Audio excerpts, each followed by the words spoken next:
Greetings and welcome back, heroes. This is Into the Nexus, the podcast about not Hearthstone, Heroes of the Storm. You know, Blizzard, here's the thing. You make a lot of games. Yeah. 2 of them have the acronym HOTS. One of those we've been fighting tooth and nail to stop people from calling HOTS. And then the 2 games that we do shows about, which is clearly Blizzard's fault and not ours, start with H. Of course. So, gaffes are going to happen. I am Garrett Weinzierl, and the gentleman shunning me publicly is Kyle Ferguson. Hello, Kyle. Welcome back. I would go with chastising, but thank you. Good to be here. Okay. All right, chastising. You know, at this point, if you were to... Sir, I want you to go find a thesaurus and tell me just how unrelated those 2 words are. Well, nothing makes sense because it's free to play Murky Week, so you can just use that excuse. You are very right. I did a quick match before the game, and there was a Murky on both teams. Yep, so it's really just 4-on-4 with 2 characters that are playing a different game. Yeah, it was bad. And also, the opposing team had a Malfurion and a Brightwing, and we had me on Tyrande. Guess which team won? Just guess, The Kyle. supported team? The team that had that was actually a team and not just a random assortment of whatever you happen to find underneath the couch cushion. At least you were Team Tyrande. won. I was playing games this past week with just no supports. Granted, I was having a great time. Kristen got really into Illidan this last week, so I got to play Abathur, which is like my go-to coaching. You want? Okay, I'll just sit on your hat, and we'll have a good time. I'll tell you when to try to run away, but man, Illidan is all muscle memory. Yeah. Well, let me tell you this, sir. You say at least you were Tyrande. When your team doesn't stand in the healing ward, you don't have a support. When it's Tyrande. Yeah, that is kind of your biggest heal. When they don't stand in the heal that's on a very, very long cooldown, you might as well just not have a support. Yeah, what can you really do? Reduce the mana cost of your heal? You can make it a little bigger, I guess, and you can do that when you're at full health. It cools down quicker, but she's not saving anyone's butt. No, she's not. In fact, it's standing outside of the ward for her. You might as well just not have an ult at that point. Oh, sorry guys, I dumped my biggest heal right behind you. That's a really good point.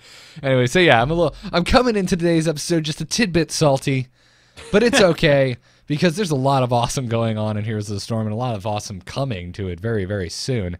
We got a lot to talk about right here at the top of the show. First and foremost, thank you, listeners. Thank every single one of you that voted for Into the Nexus as the favorite Heroes of the Storm community show for 2014 in Blizzard and Twitch's Stream Awards. We did not win, but we got 3rd place. And I am told that we apparently win some prize money as a result of that. I didn't think that was the case. So I saw 3rd place and I was like, oh. And then my buddy Callum's like, dude, you won like $900. And I'm like, oh! All right. And you're saying it wrong, sir. You're supposed to say we made it in the top 3. Because then, maybe they're 2nd, maybe they're 3rd. Who knows? That's important. Kyle is all about semantics tonight. Really? Oh, with it. Really, with really that lead is. in, what do you expect? But seriously, yeah, thank you, everyone. Being top 3 is awesome. So thank you. Also, if you entered the Reddit beta key giveaway over on itncast.reddit.com this past week, we have selected our winners. So the winners of the US keys, congratulations to Ivana, Zafkir, and Monkey Ziz. Monkey Ziz? That's how I'm going to choose to pronounce that. Right. I would have just dove straight for the other one. And the winners of the EU keys is Painter95 and TU10. Thank you very much. Such Kyle. respectable names from the EU winners. Yes, indeed. Kyle has actually been a total baller and already sent out the keys. So you should have them. And congratulations to our Patreon winners, Simon, Matt, and Eric. You guys also won additional U.S. Heroes of the Storm beta keys, so congrats. Hope I sincerely doubt anyone who listens to the show, and definitely the patrons, aren't already in, but I hope your friends and girlfriends and wives and whoever else you may be giving these keys to enjoy their time in the Nexus. Oh man, I had to control myself going through these because there were some amazing stories. One person even wrote an awesome haiku, but I did make it completely random for the giveaways. So. Well, that's how we try and do things here, as much as we may want to play favorites. That being said, it's time to play favorites because we're doing another giveaway this week, Kyle. Yes, sir. We are doing another Reddit giveaway, and on this one, well, we want a little bit of help from you. Your reply is going to be your favorite moment from ITN over the past 43 episodes, if you're listening to this one. Pick a favorite moment, post the episode number and when the moment happened, and note whether you want an EU or US key. Yeah, and also, I forgot to thank the people who donated the keys that we gave away last week, so thank you very much to James, Joshua, Ashley, Lee, and Neil for supplying us with the keys that we gave away.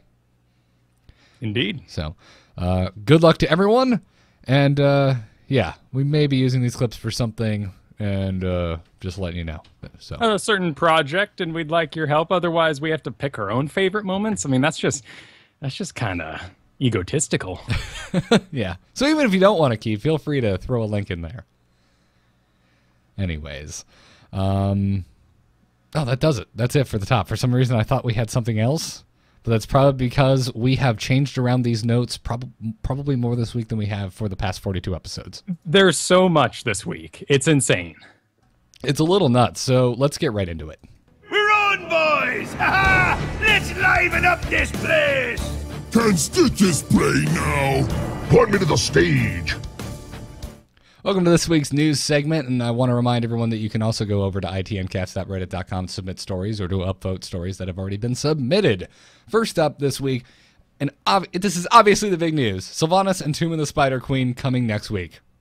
Probably.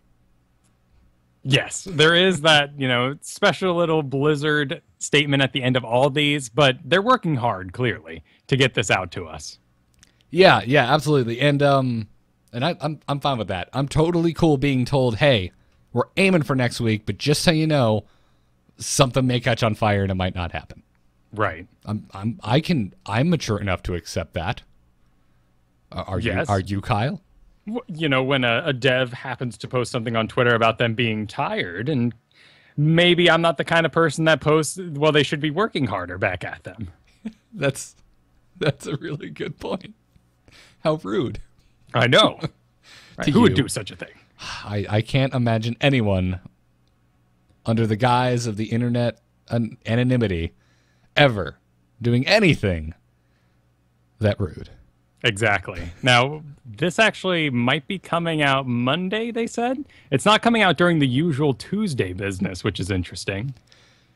Yeah, Trickslayer made a post on the official forums, and he said, quote, "First, let's talk about Sylvanas. She will be coming out next week alongside the new Battleground Tomb of the Spider Queen. We're looking at the beginning of the week, but this time frame may shift if any issues arise, and we'll be sure to let you know if that happens." So that leads me to believe that they're aiming for Monday, but they may push it to Tuesday or even Wednesday or Thursday, depending on what bugs they run into. Right. Who knows what sort of lingering problems there may be. I mean, you take something like, Haunted Mines, and that mechanic kind of translates over to Garden of Terror. But this new spider business is going to be completely new. Yeah. I mean, all new mechanics. And Sky Temple had pseudo new mechanics, but... Right, but Hold the Shrine, again, they have the technology to get you to stand on something. Trickslayer also said that we want to increase our communications about what's occurring internally. We have 2 blogs coming out this week to help with that task. For the first, we've altered our past series, Developer Insights, to become more of a heads-up type article. We'd like to let you in on some of the changes we plan to make and what you can expect from the next patch. It won't detail all of the changes we'll be making, but will include some of the highlights we think you'll find interesting. We're actually going to talk quite a bit about that today because Trickslayer was not kidding. The new Developer's Insight is chock full of really interesting changes that are and may be coming down the pipeline. And then the second blog, which I think just went up before the show. Right. He said is a new series that they're planning to revisit every couple of weeks, and they will focus on topics that consistently surface around the community. So Right, and the new blog that's up, we're not going to cover it here because it's basically, if you've been watching the news about the Nexus, then you know what's in here. You know, tech issues, toxicity, and what they're going to do about it. Same thing they said as PAX. And look forward to Tomb of the Spider Queen. So here we are. yeah, absolutely. I can't wait for it. So let's get right in and talk about what that developer insight post had to do. It was written by Matthew Cooper, and it was a straight up breakdown of some of the changes we're probably going to see in the next patch and in the near future. And the first hero that was brought up was Abathur. And basically they said that the January 13th talent update that happened to Abathur caused his win percentage to drop a lot more than the team wanted. I would hope so. Oh, you would hope it dropped, or you would hope that they didn't want it to drop as much as it did? Exactly. I'm hoping they didn't intend to sort of nerf him the way they did.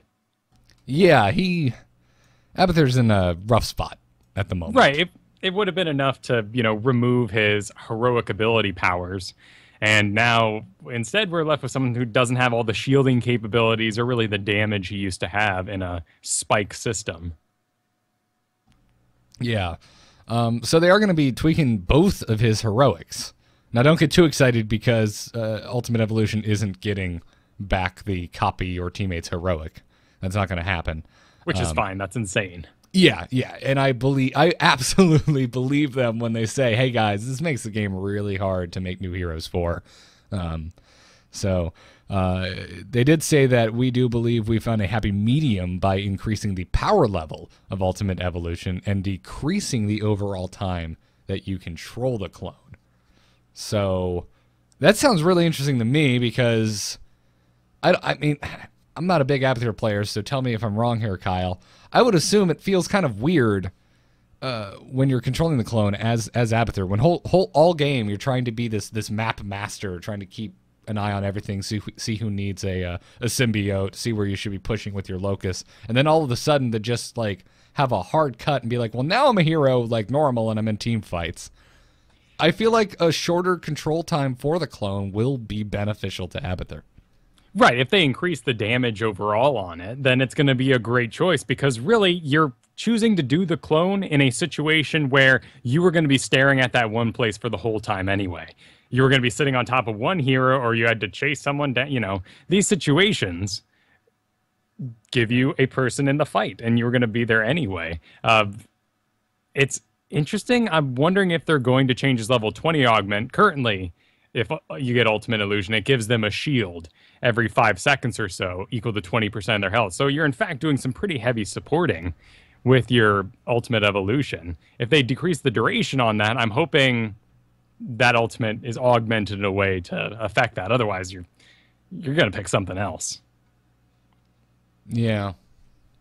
So so all in all, you're for this change. Absolutely. As the only ABBA player currently present in the world? No, on this show. Oh yes. Well, that's true enough. We also don't have a dog with us today. I just did. True, but he's not on mic. He has now disappeared.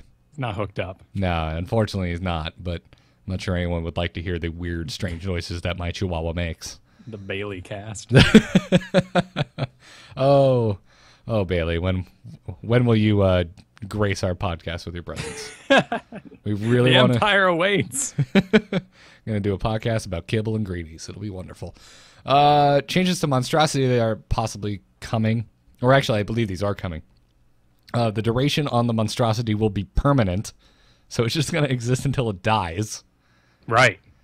They said that we feel like this offers Abathur more opportunities to build up stacks and possibly even bring the monstrosity to team fights. So the big thing to know with this is that the cooldown on monstrosity, it's not going to start until the monstrosity is killed. So they said that, this is interesting because it's going to end up creating a window in which the opposing team doesn't need to really worry about the split pushing of the monstrosity or it potentially showing up to the team fight. Right, exactly. And right now, you spawn it to defend, it might get pretty beefy, but it's going to die out about mid-map. And you didn't really get anything ultimate worthy done with it. So I'm really looking forward to this. I'm hoping there's some cool visuals to accompany what could be just the most ridiculous, pushed across every part of the map monstrosity that you can get, particularly if you're using the level 20 augment and burrowing it back and making it do another lane all over again. This thing could be awesome. Yeah, I'm really curious to see how these changes kind of affect it, because when they first announced it, it seemed super cool, but I don't know. I mean, it just seems strange because right. You got to think of it in that sort of Asmodean light of, oh man, you know, throwing up your arms and summoning a demon and it dies in 2 hits. Oh, what did I do for the game? But when you're on the other team of that, that's another thing to hit, and the monstrosity can be a bit scary when it's wailing on your towers and whatnot. It makes you, maybe pour it out and go back and have to defend. Yeah, well, it's like having another mercenary almost. It's a significantly stronger creep. So, they also said that aside from Abathur's heroics, they're going to be altering a few of his toxic nest talents because they think that those talents are much more appealing now, and are looking forward to us getting our hands on it. Good. That is a whole ability of his that seems underutilized. I played a quick match against an Abathur very recently, and he was on top of those nests, man. I stepped on a big cloud of them, and that was it. Like, it didn't kill me outright, but like one little Brightwing came in and picked me off afterwards. Oh, and it's been great during Murky Week because they can't take 3 in a row. So you've been getting some kills there. But the slowing, the more charges, these are all things that are just kind of left in the background while other abilities shine. Yeah, no, you're absolutely right.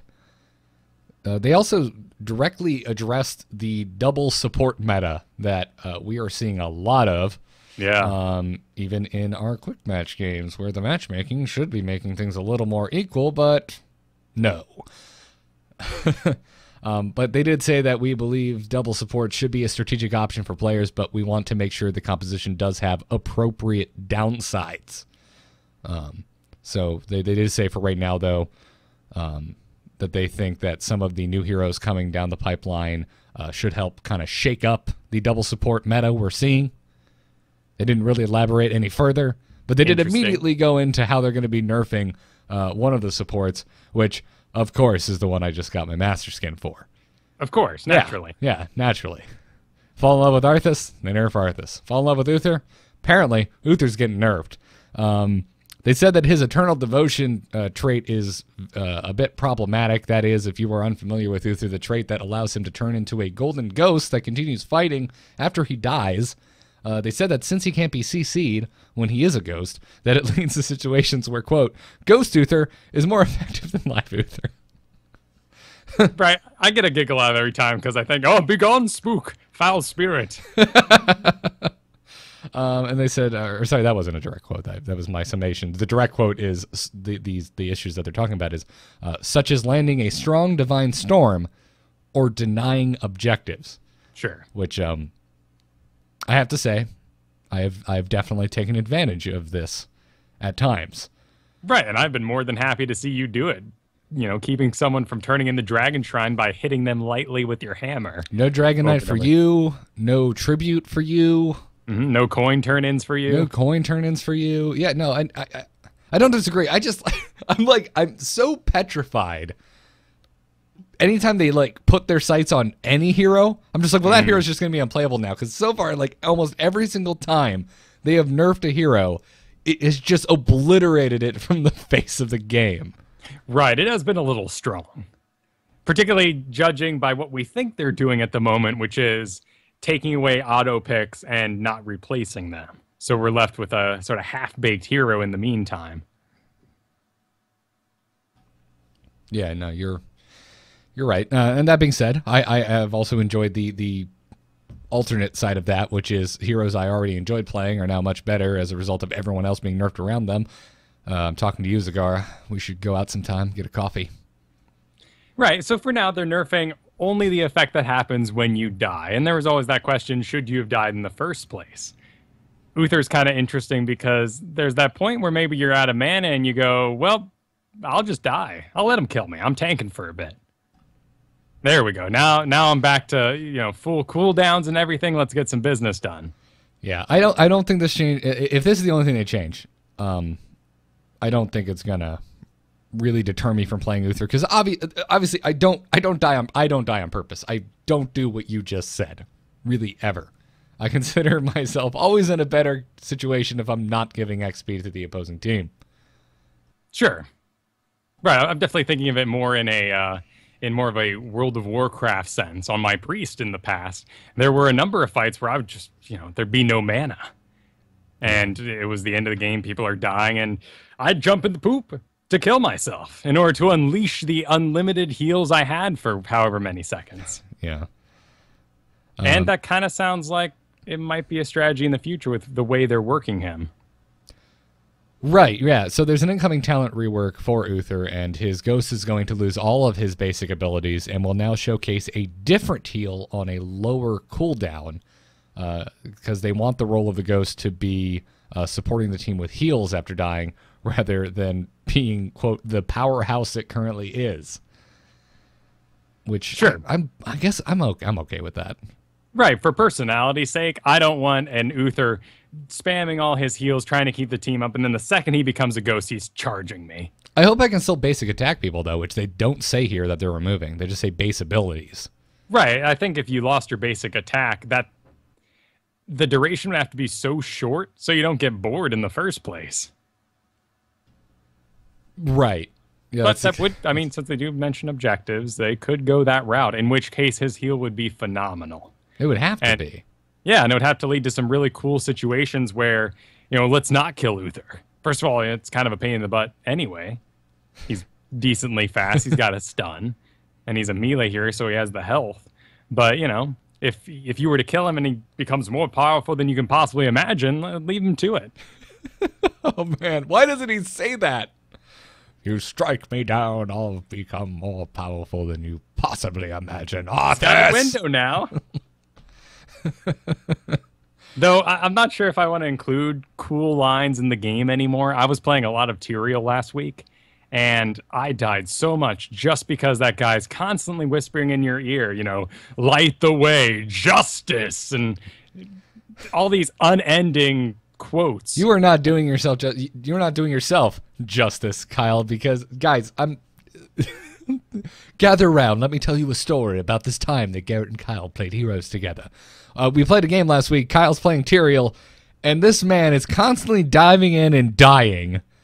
And I am constantly doing what I always do, which is backseat heroising and going, Kyle, you're a little too far. And he just cuts me off and just goes, justice! Kyle, you're a little far. Justice! It demands retribution. Kyle, I wouldn't do that. Justice for men. Just dying. But at least he's yelling justice while he's doing it. So role play away, Kyle. Right. It was sweet. Yeah. I enjoyed that one talent that nobody takes, where you can use your basic abilities to do no damage, but move yourself around before you explode. That was nice. Wait, move yourself around before... You can already move yourself around before you explode. What are you talking about? I know, but now you can use your sword to fling it and do 0 damage, but teleport to that point before you explode. Oh, so you can throw your sword after death. Yes. Gotcha. I play almost no Tyrael. Catch those Valos running away and whatnot. Murky was mentioned in this in the developer insight as well. They said in the next release we have made some quality of life changes to the little Murloc that should help him out, but we don't expect this to raise his win rate drastically. We are cautious about making major buffs to Murky, as too much could put him in a stronger state than we intend. We will monitor how our changes affect Murky's play and will likely make further buffs. So, kind of the same thing we've been hearing over and over again. Murky. It's coming. Changes are coming. Yep. And it's clear by having a free-to-play week this week, they're, getting some extra data in. Yeah. Stitches might get some changes. They said that they're happy with the changes that affected Hook and Gorge in the last patch. That they are seeing Putrid Bile chosen more often and less first pick Stitches in Hero League. So I agree. They're really stoked about that. But they're also looking into reducing Stitch's overall damage and, they said, quote, tankiness. Cool. I think he's in a good place, honestly. Yeah, I'm not.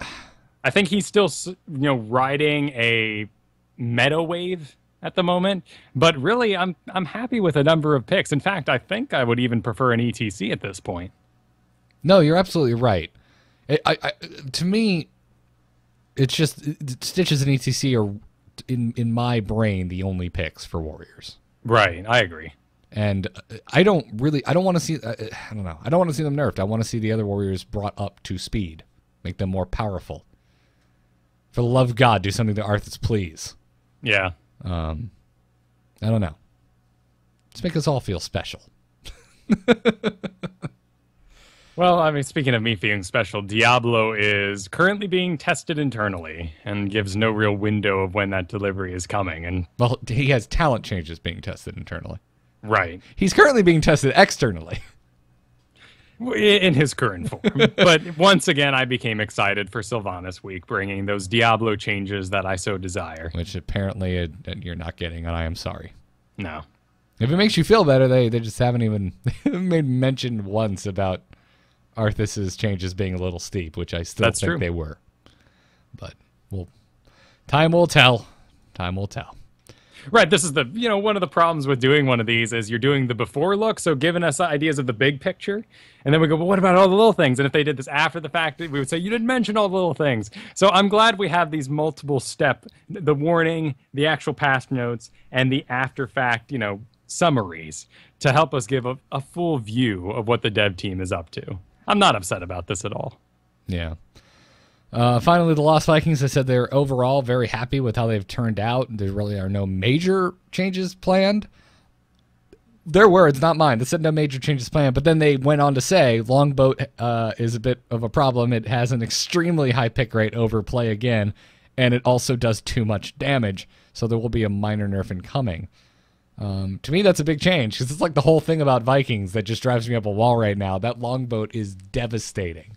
Right, if you're playing with a Vikings friend that isn't too experienced at the multitasking required, they're saying things like, "Oh, I just got to get to 10 man." That's really that, and they get to 10, and you start winning all of a sudden. That XP boost you had all game from them. They can literally just walk up to a wall, pop it, and just keep going forward. Right, whereas Play Again summons and revives all Vikings that weren't dead for very long in the first place. So, yep. Yeah. Now, Longboat is so good. I wouldn't be surprised to see Play Again get tweaked as well to make it a more incentivize, like give a more incentive to pick it. Agreed. So that's kind of it in a nutshell. There was some other minor stuff we kind of skipped over. You can head over to heroesofthestorm.com to see the blog in full. Overall, I love this. I hope we see a lot more of these.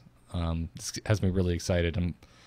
I'm really curious to see how the Stitches change pans out, personally. Yeah. It sounds like it's a kit issue. The fact that the two people we like most, ETC, Stitches, they can heal themselves really well without an ult. Arthas can too, but it's just in a weird spot. So that is not an easy fix. And if they're trying to do it with just numbers, help them. Yeah. I'm not even sure what I would do to change Arthas. Like in my mind, I'm like, well, he could just attack faster and then his lower heals. But I mean, they nerfed his heal for a reason. So right. I'm not really sure. He just seems weak at the moment. My Dota mind just says, well, increase their armor, but there is no armor in this game. So it's the same problem we have with Diablo right now. You can give him the biggest health pool on Earth, but without anything to mitigate damage, it's going to go down. People will just target you. Right. And a heal over time, or even a large heal like Stitches' Gorge, is going to give you that feeling of, ooh, resistance. Yeah. Yeah, absolutely. Oh, that is a little extreme. If you gave them enough health, it would absolutely make a difference, because as it is now, the game is very much a game of prioritizing targets, and you always try and prioritize the lowest health target. Sure, but if you're dealing with something like Asmodan, and you're wailing on him, and he's got a big health pool, but it keeps going down, you become encouraged, and you kick his ass more. But you see, someone like Illidan dive on you and you get him down to half health, but all of a sudden he's back up to full and you just go, oh God, I'm dead. And I feel like that's one of the biggest battles. No, I'm right there with you. So, anyways, go check it out. Read this full developer insight in full and give it the views because I want to see more of these things. I thoroughly enjoyed this read. So good on you, Heroes team. Keep it going. Now it's time to talk a little bit more about Heroes of the Dorm. And, well, I guess we'll just show you.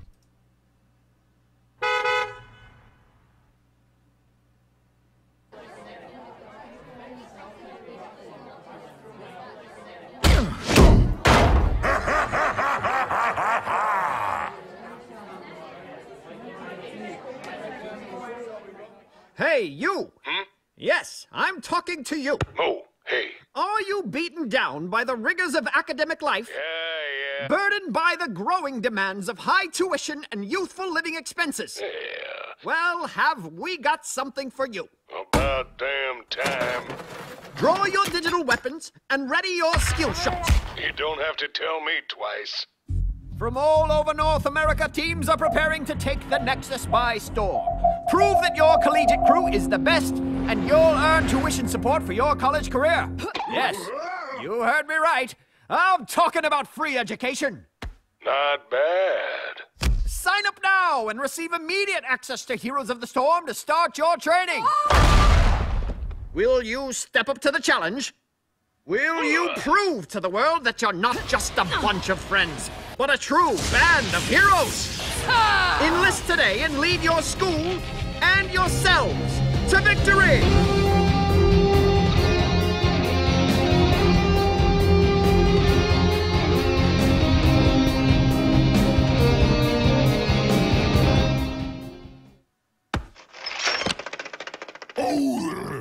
You are not prepared!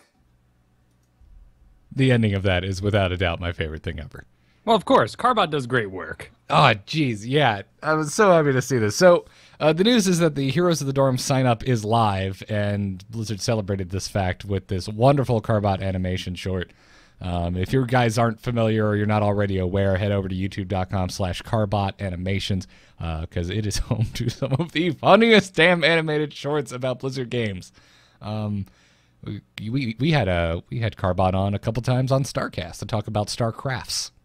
Yeah, back when he was just kind of doing his own thing, and now they use him for these promotional videos, which is awesome. His Archon one was, I'm thrilled to pieces about that coming out soon. I'm so happy it's part of the beta too. My favorite's probably still the StarCrafts Halloween specials. Oh, of course. I love those. Well, in the Infestor drive and the Hellion, you gotta love it. Oh yeah. Oh god, the Infestor. That is the best one. You're right. I'm sorry. Just need the T-shirt. So good. So very, very good. So go check out his work. And if you want to sign up for Heroes of the Dorm, you can go to compete.tespa.org/tournament/8. Not super catchy. We also have a link in the show notes over at amove.tv/ITN. But go check it out. Go sign up. And if you're not already in Heroes, when you successfully register for Heroes of the Dorm, you and your entire team get access to the beta if you're not already in it. So what are you waiting for? Go compete. I would be all over this if I was still in college. Oh, my God. I know. We'd be waiting in the sidelines, just waiting for that beta key, and this would be an excuse to get it. I'm honestly surprised that they were doing it. I thought you already had to be in. I was wondering how they were doing this, but nope, just keys to whoever signs up and registers a team. And good on them for basically targeting their largest demographic.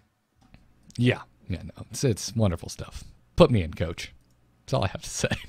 If you are making a team with other, like-minded listeners out there, let us know. Shoot us an email, because on April 3rd, you can start a fantasy league bracket following all the teams going through this, and I would love to have an all-ITN fantasy league. Oh, man.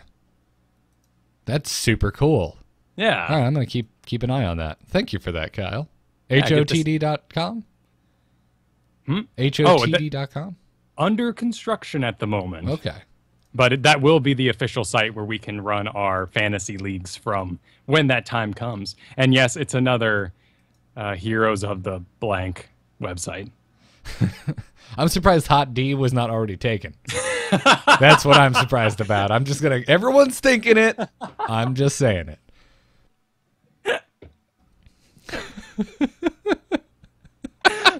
I broke Kyle. Yes.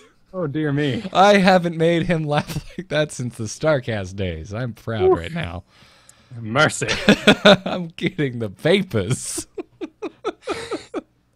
Oh, wonderful. Thank you for that, Kyle. And also, thanks to our wonderful patrons over at patreon.com/ITN. If you are one of the fine folks supporting our show, well, thank you very much. This week, we'd like to thank the following patrons. Thank you, Mark. Thank you, Jason P. And thank you, Simon H. Your support of Into the Nexus helps the show keep going and helps us make the time that is required for it to be as stacked as it currently is. It's delightful. It's wonderful. Where was this tool when we got started, Kyle? Well, it wouldn't have been ready for us anyway. That's a very good point. We were terrible when we started. No one would want to support us.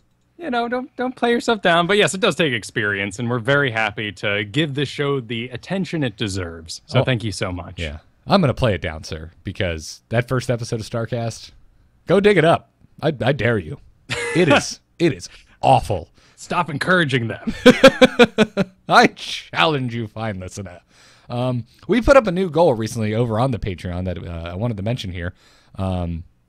We're inching ever closer to $1,000 per month, so we decided if we hit it, we're going to start casting a Heroes game every month while wearing suits. Yes, so, it'll be a very fancy affair. Yeah, it'll be very fun. We're one of the things that's requested fairly often. Hey, when are you guys going to start casting games? We're just like, well, hard to find the time, but we'll totally do it if we hit this new milestone. So let's go. Exactly. So worked it in here. Those of you who have been asking for it, casting games coming, hopefully, and that'll be whatever the best of the month is. We'll cast that. Yeah, we're gonna do our best to find the most popular replays from pro games and to cast. So check it out, patreon.com/ITN. Now, Kyle, let's talk some strategy. Choose a talent. Choose a talent. Talent? Ah, that seems generous. Impressive work, hero. I think you're ready for more. Our strategy segment today was inspired by an email from listener Jalaco, who writes, I've started to use Blood for Blood on a few different heroes. Could you go over the talent? Which heroes have the talent? What happens when you have 2 to 5 heroes and all take and use it simultaneously? And if it synergizes with Shrink? Well, I read this and I was just like, that's a lot to cover. And then I came back the next day to the document and Kyle had written a damn novel. It's been quite the excavation of Blizzard statistics to try to find all this stuff, but I think I've figured it out. And with the help of a Reddit post from Zoe, I think we're gonna cover this pretty well today. Be prepared for math. Zoe Zolotavo, to give full credit where credit is due. We also have a direct link to Zoe Zolotavo's post over at amove.tv/ITN in the episode 43 post. So make sure to go check it out. But this post was just too good not to mention, and it ties directly in with Jalaco's question here. Jalaco's. So if you were all nervous last week about, the strategy section not being heavy enough for you, just sit back and relax. We've got so many numbers, man. So many. Numbers in an audio format. Let's do this. But first, let's talk about Blood for Blood. Yeah. I'm constantly hearing from people who just got into the beta and just picked up it, into the Nexus. They just started listening. So you may be new. You may not know what Blood for Blood is. It is a talent that some heroes can get. It has a 60-second cooldown, and you activate it to steal 15% of the target enemy's maximum health and slow their movement speed by 30% for 15. Geez, that'd be absurd. For 3 seconds. So 30% slow for 3 seconds and 15% life steal. They lose it, you gain it. Right. It's kind of a big deal, but it sits at level 16 for all heroes who have it. Right. So Anubarak, Asmodan, Illidan, Kerrigan, Murky, Rhaegar, Thrall, Tyrael, and Vala all have Blood for Blood. Heroes that you should probably be careful with if you are fighting against someone who has Blood for Blood are really any heroes with a high health pool, because the thing you need to keep in mind is that Blood for Blood is percentage based. It's not a flat number, it is percentage. So if you have a higher health pool, that's going to be a lot more health going to whoever is using the Blood for Blood. Definitely the hero I use it the most on is Vala. it's absurd. I mean, Vala's made of paper. So if you cast this on like on a high health hero, say Diablo, it is game changing. It's such a huge swing. You get so much health back. It's pretty absurd. Right, exactly. So if you are in a battle with a bunch of heroes, and there's some targets you should be getting down, if you're low on health, it's in fact advantageous to just target the tank with this. You may not, take full advantage of the slow because he's already in your face and these issues, but you're going to maximize the heal it gives you. And that makes a lot of sense on heroes like Asmodan. Really, that's about the only one that it kind of just stands out as sort of odd for me. Murky's another one where blood for blood, the heal anyway, is a bit useless. The rest of these, Rhaegar, okay, sure. I kind of like, the melee Rhaegar getting to knock his health back up. Thrall, Tyrael, Vala, great. Illidan, of course. Anubarak, yeah, all right. It's still good. It's just Nubarak is not a particularly good hero. Exactly. There's someone I want to see pop up in these dev insights. Anubarak will be playable soon. Right. Anubarak's issue really is that his talents that augment his beetles, which are his main, source of trait, they just kind of wander off a lot. I also think he was hit harder probably than anyone else by Rewind being, well, for him, more or less removed. Does he still have it, or was it moved to 20 like everyone else? Let's see here. I haven't played him since the change. It was moved to 20. Moved to 20, okay. Yeah, so at 20, he's good, but I mean, he really, really relied on it to be good. Right, and few games actually make it to 20 these days, at least in Hero League. Muradin also took a big hit there with Rewind going away to 20. Yeah. Now it's getting a bit off topic. So let's get into Zoli Zalatavo's talk about how modifiers in Heroes of the Storm stack, because it's going to answer a lot of Jalako's questions. The first up is that damage modifiers on the same entity are added together and then applied. Exactly. So for this math here, picture yourself as a 1 for your whole basic attack damage. It can be 50, it can be 100, whatever. That's a 1. You are augmenting it by 40% with a Sonya's Berserk, and then you get Shrink Raid, decreasing that whole damage by 50%. So to get the number you need, you take the 1 plus the 40% minus the 50%, and that's how it works. You got a 0.9% attack now. Right. 90% attack. Yeah. So yeah. In this example, and the math is so crazy. So we're basing this off of an unaltered Sonya basic attack, then adding her Berserker, which adds 40%, applying the Shrink Ray minus 50%. So that you only have a deficit of 10% at the end because you had the Berserk possible. So you're doing like 90% of a regular basic attack. Exactly. So cool. Very, very cool. The other thing to bring up is that attack speed modifiers are added together and then applied. Right. Some speed modifiers are added together. Right. So if you are hit by a Town Hall slow, 40% slow with the Ice Bolt there, and then you activate Sprint for 75%, your speed is actually 135 because you got a 75% increase and then lost 40% of it. It's very flat math. It's only when you get into buffs that things grow exponentially, particularly on heals right now, which is something they've said in the past that they want to augment maybe how heals work in the first place. Those actually times each other. So a 30% increase from amplified healing with a healing surge on Rhaegar does increase that exponentially outside of just adding it together. Ah. So is there a reason why some things multiply and some just add? You can think of it like this.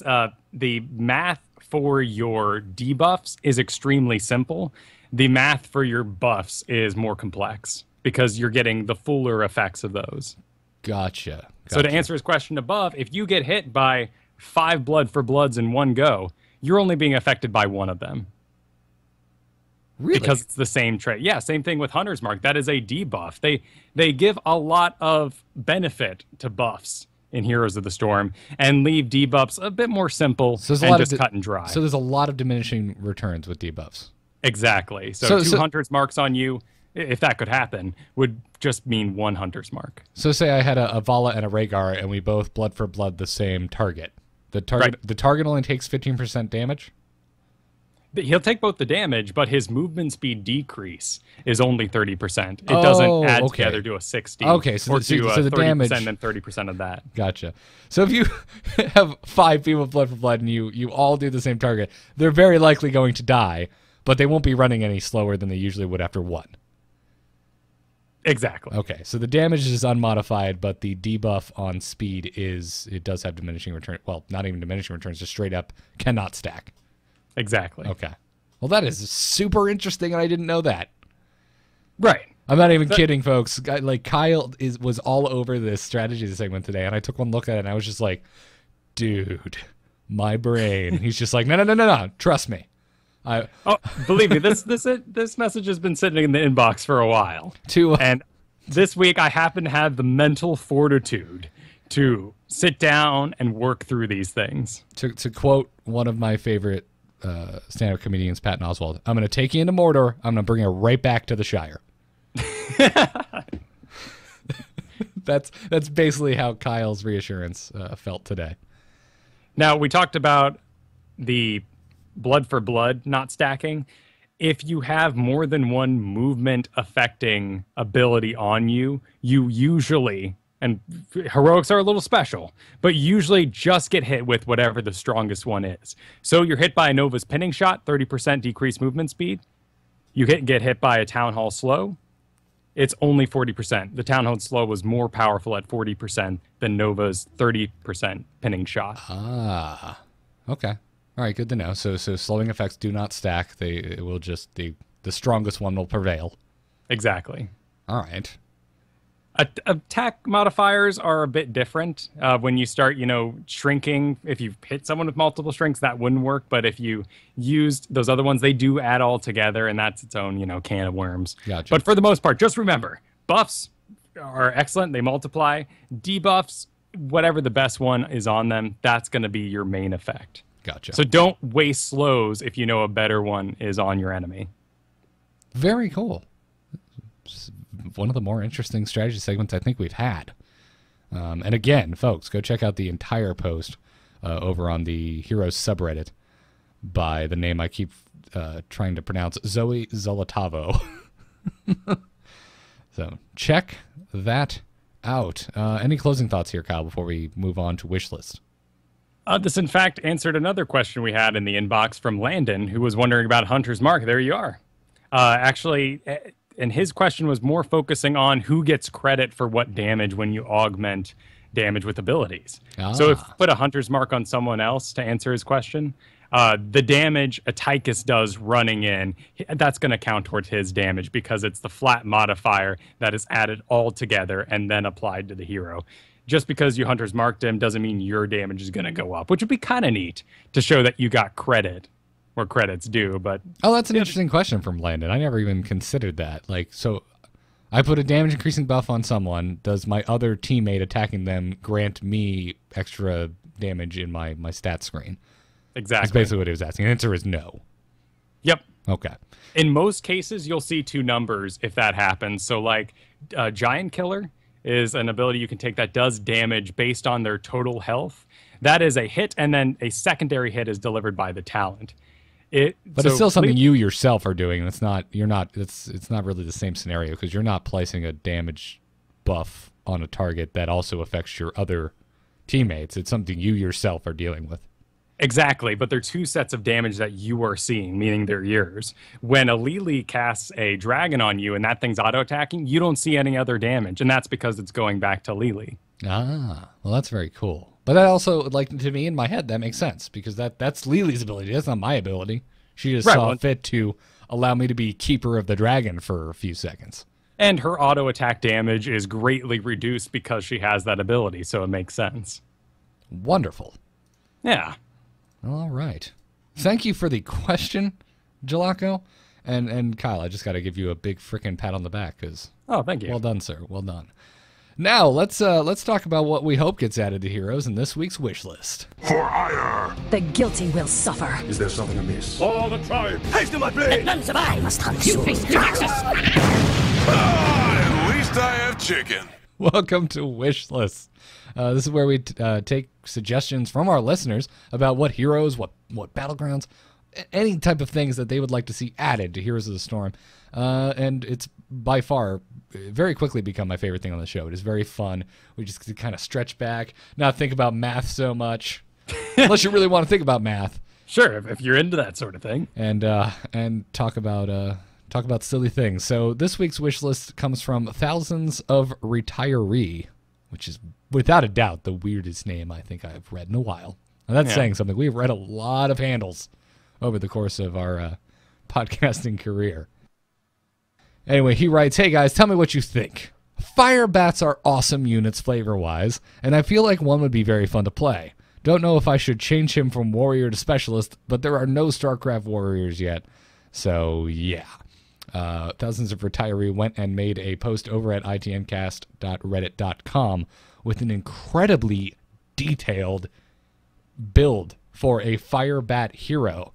He even went as far to do all of the talents at the different levels. Which we just can't cover all that. There is some phenomenal work in here. He said it took him the course of 3 days coming up with all this stuff, and I believe it. There are plenty of references and, feels goods and fired up and all that sort of thing. So clearly the man knows his Firebats. Oh, yeah. And even named him. Thousands is clearly a huge StarCraft fan. Yeah, and even named him the name of the Firebat that is in missions that you play after you beat Brood War that are all about the, Terran Dominion, but for me, they weren't voice acted or part of the main campaign, so I honestly skipped them. But I remember them, and I certainly remember finding all these heroes across the map editor. Yeah, so he named him Guy Montag. I hope I'm pronouncing that correctly. Which is a joke on the Fahrenheit 451 book. Oh, gotcha. Okay. So he would like him to be a StarCraft warrior. I would love a StarCraft warrior. Yeah. I'm still surprised to this day that Tychus is not one. But, honestly, Raynor or Tychus could have been it, and I wouldn't have been surprised.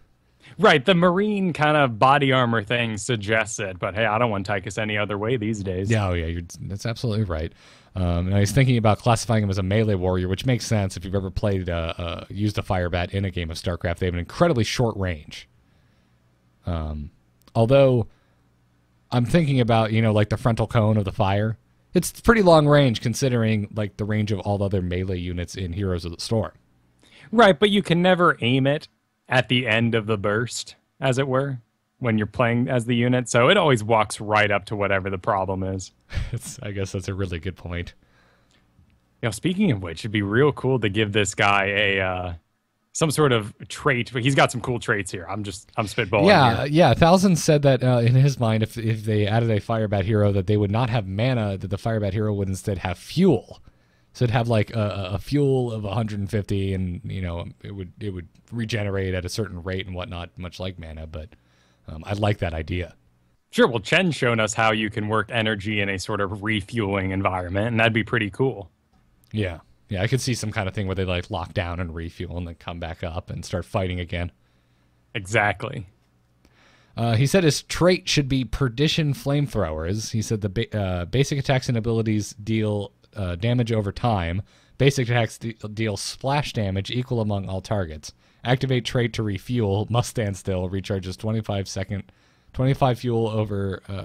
fuel per second refueling. God, this seems like an in-game tooltip. It's well written. So detailed. The Q ability, he'd like to see it. He wants it to be called Need a Light on a 6-second cooldown. Cost 10 fuel per second. Furnace aims his flamethrowers akimbo style and fires in both directions while standing still. Activate the channel for a minimum of 3 seconds, maximum of 10. Deals 18 damage per second and standard damage over time via the trait. Use movement keys to change direction of flamethrowers. I kind of like movement keys. Let's just do the Diablo thing and just put your arms out Neo style and just spin. Oh, you just hit it and you just automatically start spinning?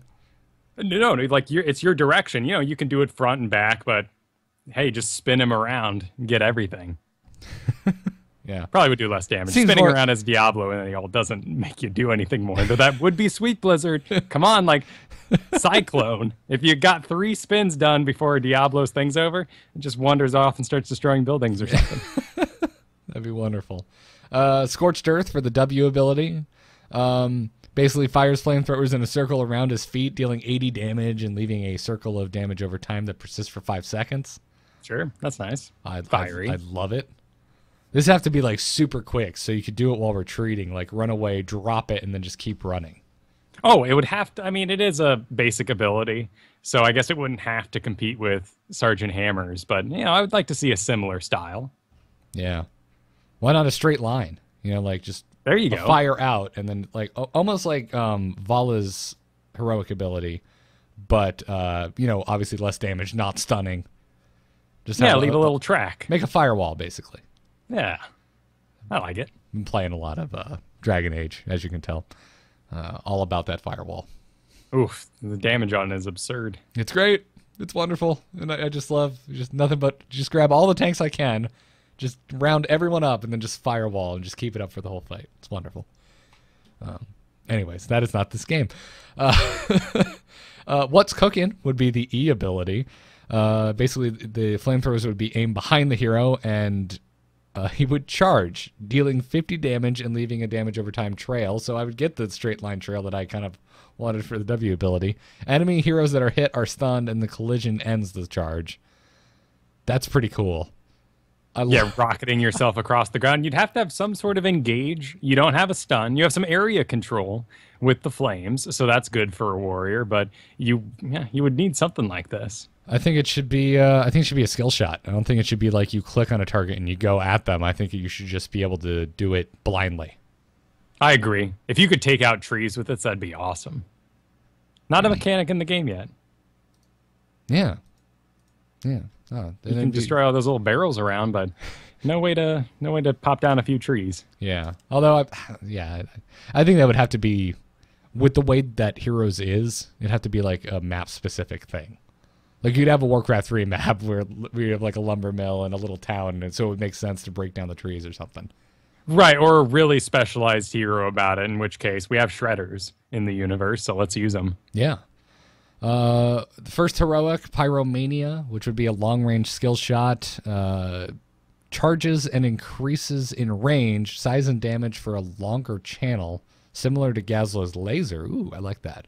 And then fires a massive burst of fire that, again, leaves a damage over time trail. All of this does a damage over time, by the way. I think you're being a little overzealous there, buddy.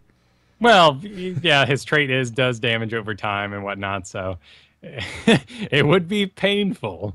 But the warrior would have to diminish the damage, so it might not seem like you're doing much at all.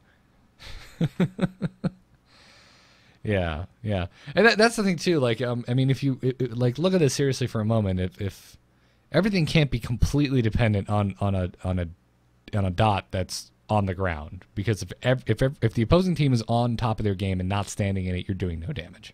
Right. There has to be at some point some kind of unavoidable damage that you can do. Your basic attack needs to just hit like normal. Some of the abilities should just do direct damage. But I do like the idea of all of these dot effects. Oh yeah, well, dots are fun. Yeah. And this particular heroic seems really fun would be really fun to play with. The second heroic he proposes would be called Fuel Splash, and it would cost all remaining fuel and deal damage in a circle around. He keeps calling him Furnace instead of the name that he gave the guy, which is confusing me. Anyway. Maybe it's old Warcraft 3 style where it was, Arthas. Then below that it'd say his level, and then like Lich King, and then I don't know. Or the Dota style where they do Venomancer, but he also has some fancy fantasy name that I don't know. That's very true. Anyway, basically deal damage in a circle around the hero, leaving a damage over time trail that remains for 20 seconds. Damage and radius is increased by the amount of fuel used. I would love to see something that's just so big it blocks an entire lane if you're full on fuel. Sure. Well, that's what you'd have to have with this ability. If you can't splash it all out in one mighty blow. Would it just be awesome to see him pick it up off his back and throw it across and pull out the pistol, Jimmy style. I also love the idea of like saving your whole team. You're all on the retreat, and they're gonna catch you and you're gonna die, and you just drop this and then stand on the other side of the fire just staring at them like it's a movie. Exactly. You have a dragon in Dota that is a support who does just that. And you wonder, why a dragon breathing fire? And that's what he does, running away, leaving a huge trail of flames. If you're winning, sure, why not use it in their face? But that'd be what it'd be really for. Yeah.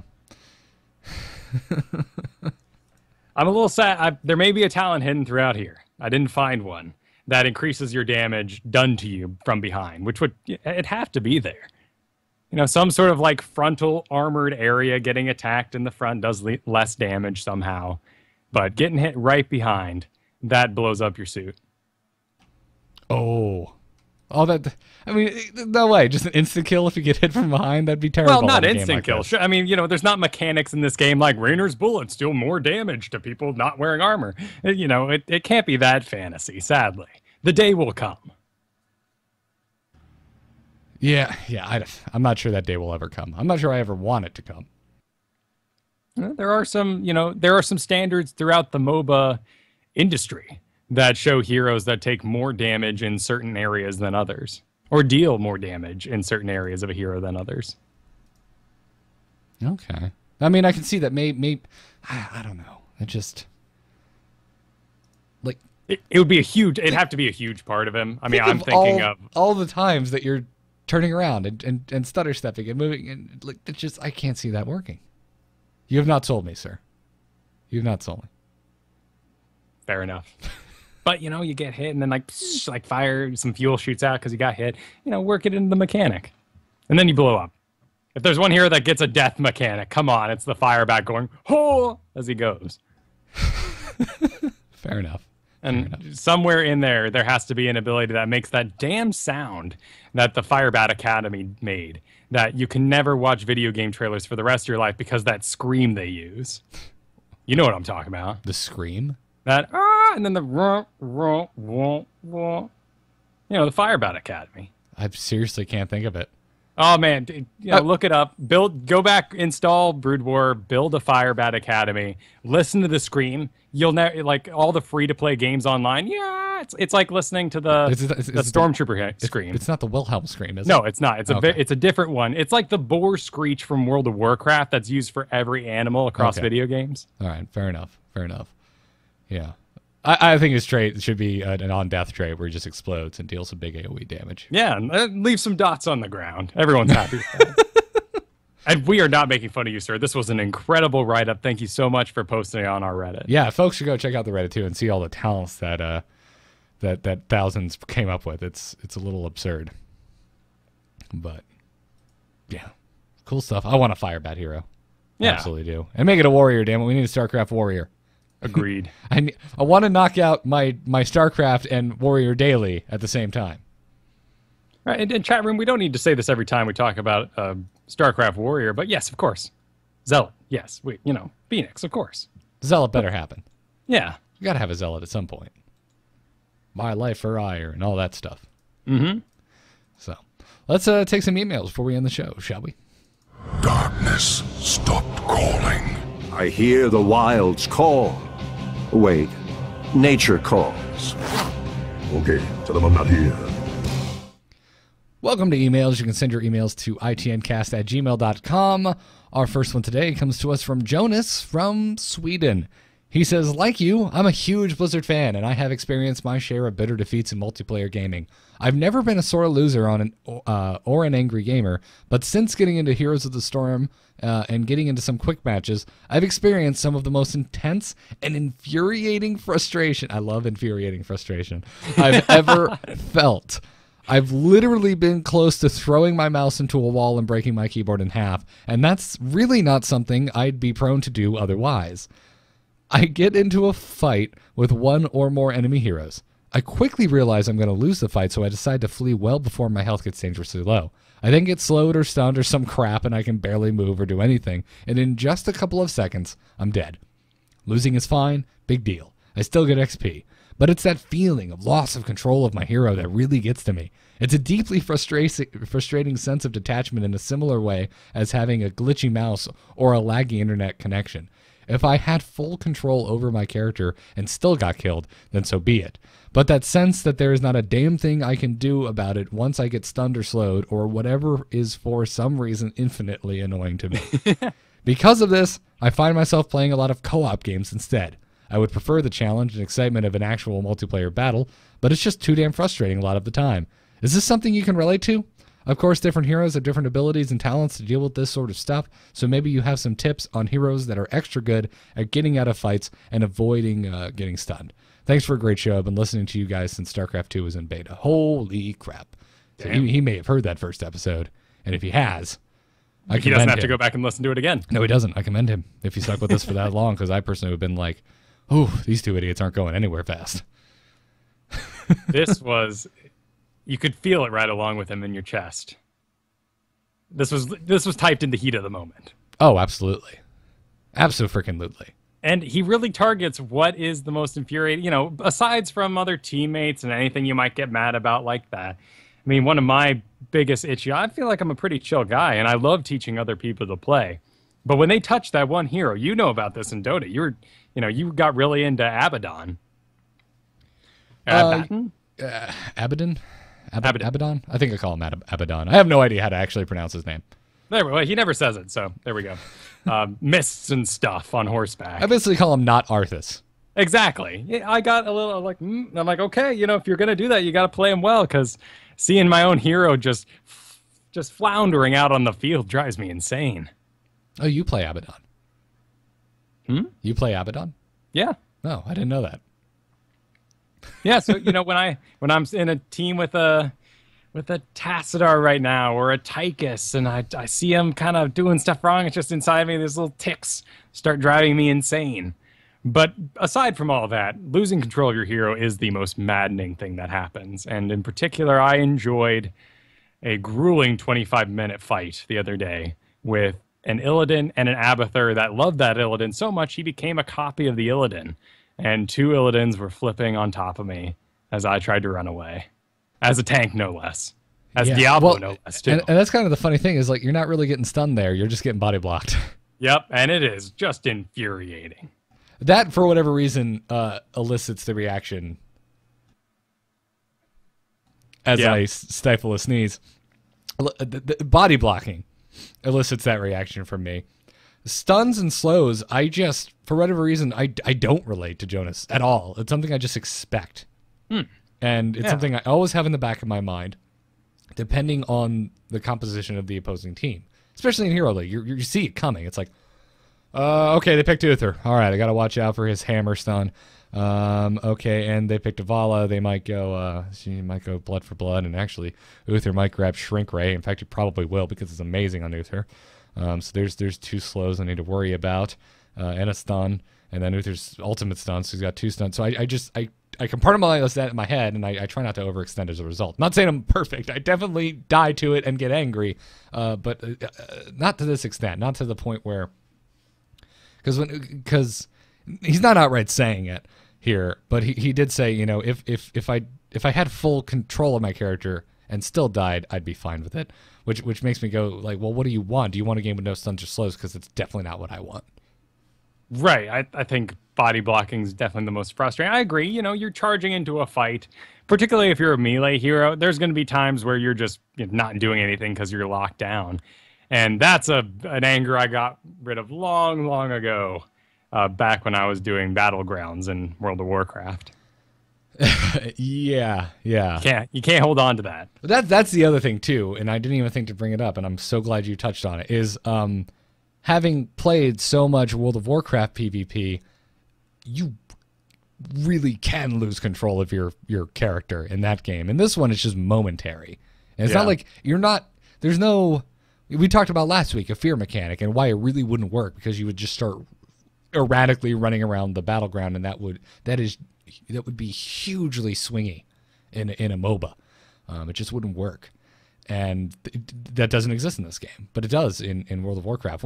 What's the most frustrating thing in WoW, dude? It's like when you're running around, Like you're running forward using the keyboard and your mouse, and you get disoriented, and all of a sudden you're still hitting your keyboard, but it's not doing what you're telling it to. That's right, infuriating. and you're moving in some odd direction, perhaps towards Right. a cliff, and you can even be mind controlled in that game. Not that it happens much anymore, but jumping you off a cliff isn't the best thing that's happened. And then there's rogue stun locks, which don't even get me started on. Yes, you can get stun locked in this game if there's enough heroes with stuns and they time it correctly. But one hero can't completely shut you down for an extended period of time. So I guess that's probably why. Like, I totally get it. I've definitely been in those games with enough heroes that had stuns to just infuriate me beyond the point of reconciliation. Where all the jokes from Kyle just weren't enough to calm me down. And I'm equally as frustrated. I'm just trying on the other end. Yeah, but compared to my experience with like WoW PvP, I'm just like, nah, it's fine. And I definitely don't want a game where slows and stuns don't exist, because then it's just kind of like a less intense first-person shooter. Chat room mentions clicking on the mini map while you're retreating. It doesn't happen to me much, actually. I feel I'm pretty good at avoiding that, but I know so many people who that's the bane of their existence. It happened to me a lot when we first started playing this game, and I still don't know why the mini map is in the bottom right hand corner when in StarCraft, and well, I guess not in Diablo. It's just StarCraft. This game is built in the StarCraft engine, and why isn't the map just in the bottom left? I'm just always used to it being there. I don't know. Uniqueness. It does look pretty. And yeah, that's the other thing, is like it doesn't have a border, which the graphic designer in me loves. I love the hero's UI. It is beautiful.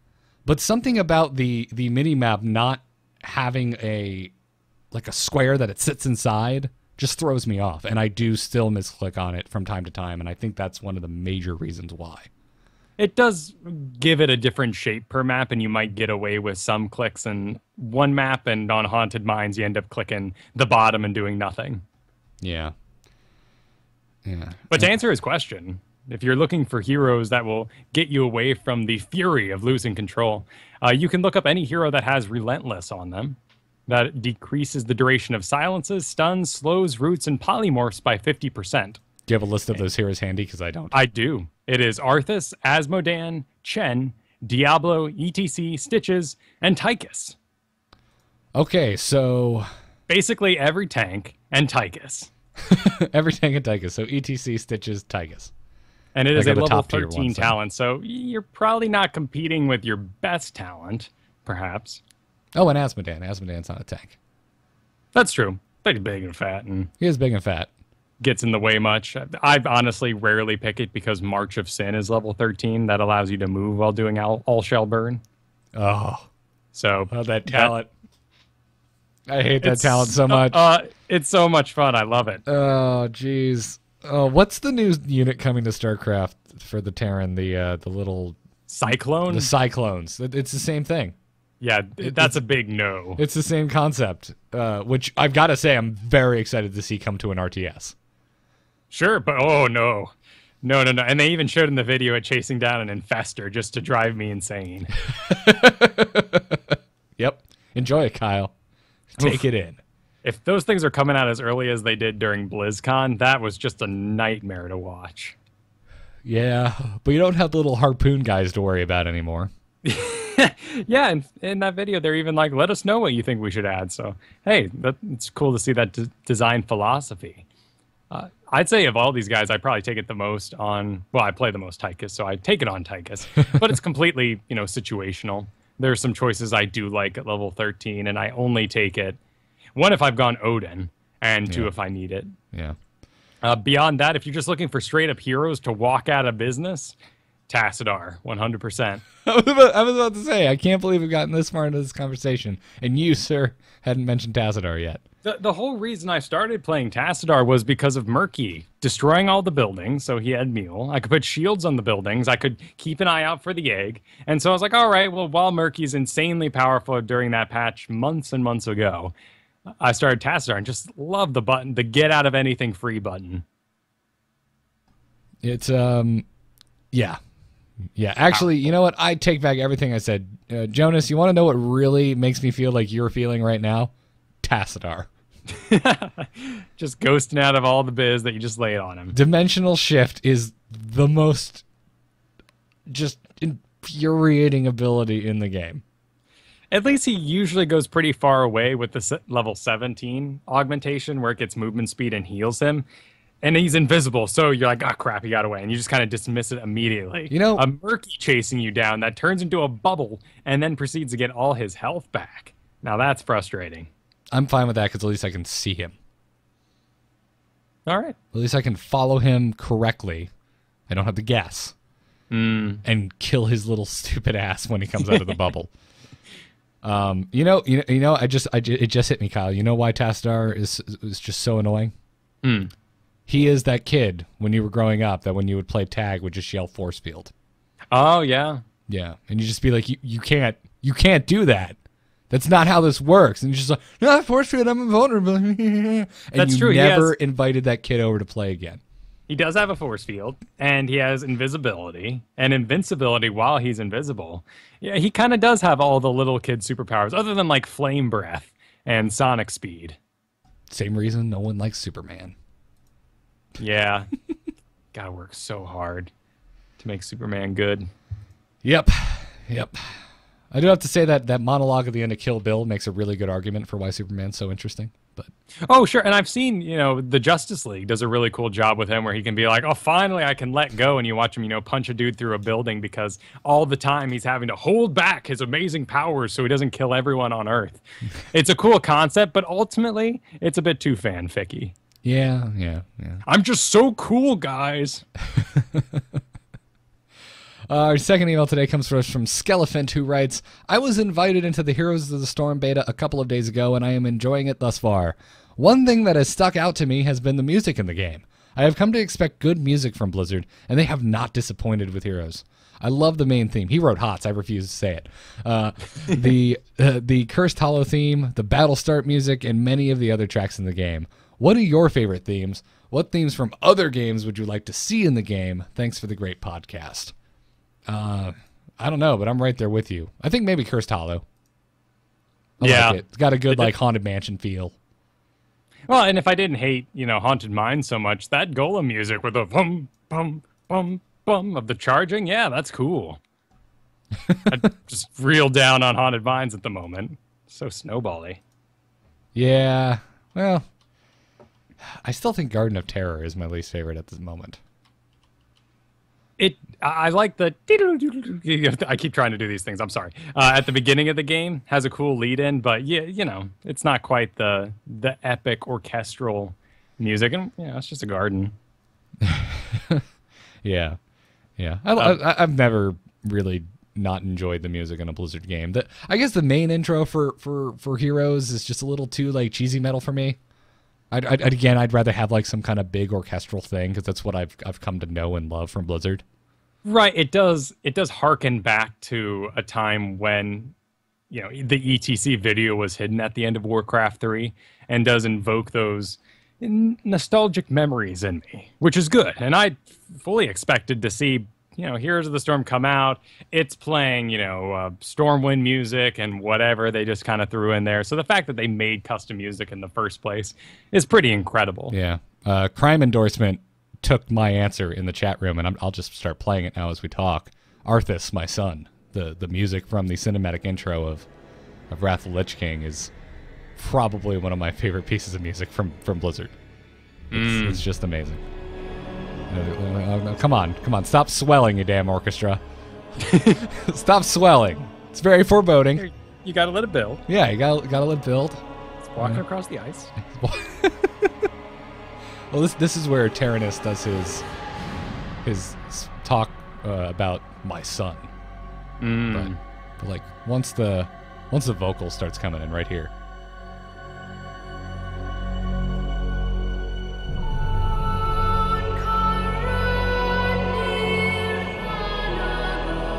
Just come with me on this journey. I am. Such good stuff. I'm just gonna keep that running. I'm just keep it running in the background. I'm gonna drop it down a little bit. We're gonna keep talking. You know it's a little boy, but man, that's badass. There's no like that. I'm sorry. I think that's why the menu music for Heroes does very little for me. It's like this is what I'm used to for Blizzard. It's all about making the hair on my arms stand up. Oh sure, but where would the world be without Halo and that soundtrack? We'd still be, eating through our inboard sound cards, in my opinion. Oh god, no. For me, yeah. Halo was very much like the Star Wars effect. It was the first video game that made me pay attention to video game music. Right. Yeah. Yeah. So, I just want to sit here and just listen to the song. It's good. Go ahead and start dropping it out now as it gets a little dramatic. So, anyways, yeah, Arthas, my son. War and whatnot. Arthas, my son, is the correct answer. So, well done, crime endorsement in the chat room. Well done. I do love the HOTS Zerg music they added, though. Oh, you're right. And that's another thing. While we're just kind of geeking out about music, the very first BlizzCon I went to, which you unfortunately did not attend, it was the first BlizzCon after the release of StarCraft 2. Yeah. The in between panels on the main stage, they had a live band playing the Wings of Liberty soundtrack. So they had an electric fiddle, and a drum kit and a bass player and a guitar player. So it was like a normal rock band, but with an electric fiddle, and they were doing this country western Firefly space epic music. And oh my goodness, they haven't done it since, and I don't know why. So anyone at Blizzard listening, bring those people back because it was the best thing ever. That's so badass. Yeah, it was. And that was the year Tenacious D played too. Oh, what a great year. Well, and then what was it at PAX where they did it was genius. They got the guy up there with his guitar to do the Diablo intro, and everyone lost their minds. I'm not sure that was PAX. I think that was out of the US when they announced Diablo 3. But either way, or all you had to do was play that first couple riffs of Tristram. Oh wait, and everyone knew what was going down. That might have been one of those VGAs or something. That sounds about right. I think it was one of the VGAs. I don't remember. I just remember that. I remember it was something I didn't watch when it happened, and then I saw it on YouTube minutes later because everyone was losing their minds. Yeah, rightfully so. Yeah. So, oh man, now I just want to geek out about music. Kyle, last year in Spectacular, Russell Brower crashed the Angry Chicken recording. I do remember that. It was a good episode. Yeah, hashtag humble brag. He's at it again. Oh, if anyone here has the chance to bother Russell Brower, do it. The man is he's so nice. Absurdly passionate about what he does with everyone he gets to talk to. And if you ever look up his credentials, his resume, he's done basically everything before getting to Blizzard. Yeah. Just check it out. Worked on Animaniacs. I know, that was the big one for me. What the actual F? That's great. There's so much talent at Blizzard. I barely ever go off on my art rants on this show, which I'm not sure why. The game's beautiful, but Blizzard is they're a game studio, but man, they're just they just ooze art, whether it's music or illustration or whatever. Right, they understand that the game is just the medium for you playing. I mean, really, Uther, if he didn't say anything, his in-game model would be the only understanding of Uther you have. But we have the splash art when you pick him. We have him saying stuff. He's saying stuff in the background. He's interacting with other characters. It makes him real, and no matter how moldy these graphics get, you still want to play the game. I still play Warcraft 3 probably once a week just because I love it. Yeah. Once a week, Granted, really. It's tower defenses, but I love it. Yeah, man, I love it. And whenever it was that they put widescreen support back into Warcraft 3, I was like, oh yeah, now I can just come back to this game all the time and not feel bad about it. Oh man, you mentioned the Blizzard music, and I just get all nerdy. It's a whole package, and the music's great. I really hope we do get, of course, themed maps that. I love the sewers music in Diablo 3 expansion. And I'd love a map of that sewers. Why not? So I can just hear the music. And you know what? I'm totally going to recant what I said about Halo, because Halo, I think I'm going to stand by it somewhat. I think Halo was the first game to really do it right, with a quality that was kind of unquestionable. It was, it sounded like a real orchestra. I'm not even sure if the first game was a real orchestra, but it sounded like it, and it was very good. But I have to go back. Probably Zelda. N64 era Zelda was the first time that video game music really kind of affected me and became a thing. I mean, it helped that music was also a mechanic of the game. Sure. But that's not even the songs I remember. Like, I remember the market music. Like, it takes me back to being this idiot little kid in 7th grade. Dude, Like, I could do the laugh right now, slapping my knee. Dun, dun, dun, dun, dun, yeah, dun, exactly. dun. Like, exactly. it just, That's it. immediately there. It was a mechanic, though, so the whole Rain song still kind of spooks me out because of that well. Oh, dude, the guy in the windmill. Creepiest man ever. Puts the Reed Dead to shit. I want to go have a picnic with the Reed Dead. Just keep that windmill guy away from me. Oof. No, sir. Those Redeads still haunt my dreams. But Halo, for me, Halo first came to mind because you were in combat. It was based on the moment in the game that music swelled. Yeah. No, they did such a good job with it. I want to go play some Halo. Need to go, like, dust off my 360, which I cannot remember the last time I turned it on. I'm not going to lie. Since I was down there, I've been playing a bit of Super Smash Bros. Again because you guys gave me the itch. I got no one to play with here. After you left, I went and bought it for my DS, or my 3DS. Which that game is... no, it's not meant to be played on that. I know I'm slowly breaking off my little thumbstick. It's just going to... The little disc is just going to fly across the room one day. The game is not made for that fragile little handheld. But whatever, it serves its purpose for now. And we are now talking about not Heroes of the Storm, so that is where we will end episode 43 of Into the Nexus. Stick around for the after show. Thanks to our, courtesy of our fine patrons. We're doing an after show game every week now. So stick around. Patrons, you will get first dibs. If you're not a patron, we'll be filling in the rest of the slots. First come, first serve basis. Again, thank you so much, patrons. Check out our Patreon over at patreon.com/ITN if you want to support the show, get the after show game VOD before everyone else, and possibly play some games with us. Also, if you listen via iTunes, please leave us a review if you enjoy what we do. The 5-star reviews really help the show rise up the ranks. Thank you very much this week to Tony Midnight, who left us a review over there. As always, Into the Nexus is produced by AMove TV and Declan H., our Patreon producer. You can see this and all of our other shows over at amove.tv. Email us at itncast@gmail.com or continue the conversation over at itncast.reddit.com. You can catch us live every Thursday night at 8 p.m. Eastern on twitch.tv/amovetv or over on alphageekradio.com. You can follow us on Twitter at itncast.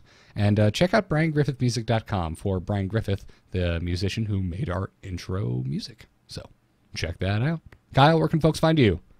You can find me at Kyle Ferguson on Twitter.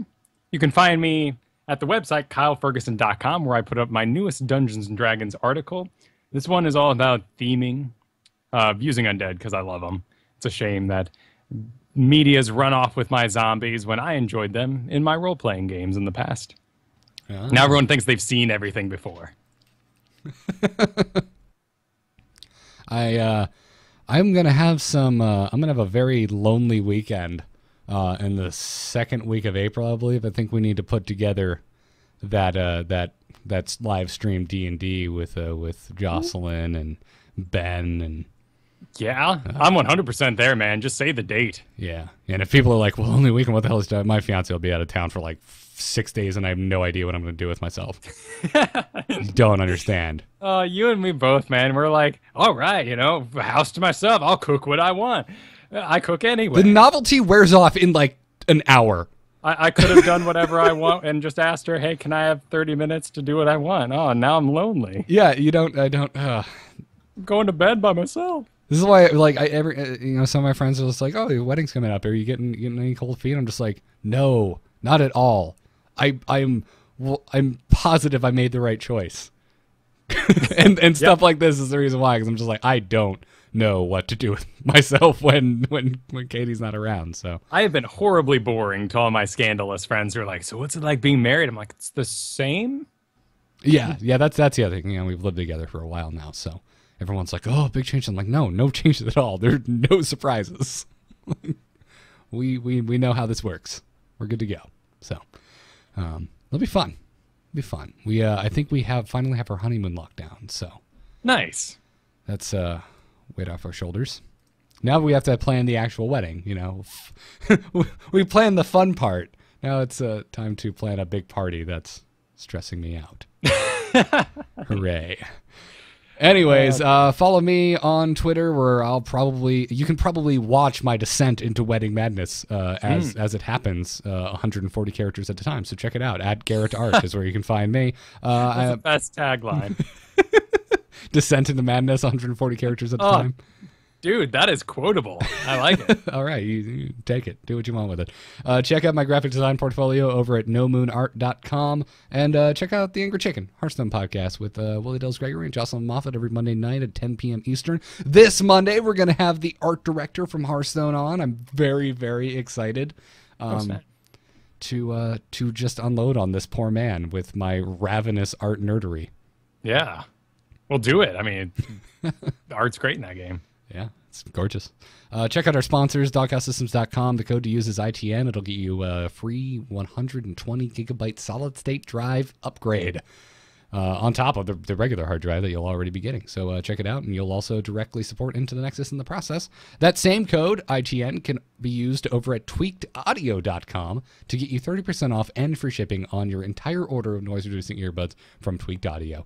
Other than that, I'm just going to say that we're probably doing a new episode of StarCast very soon, though we don't have a date at the moment, but something you and I have been talking about, Kyle. So, folks, if you are into StarCraft, have thought about getting into StarCraft, there's a lot of news that just recently broke about the Legacy of the Void beta that will be coming out at the end of the frickin' month.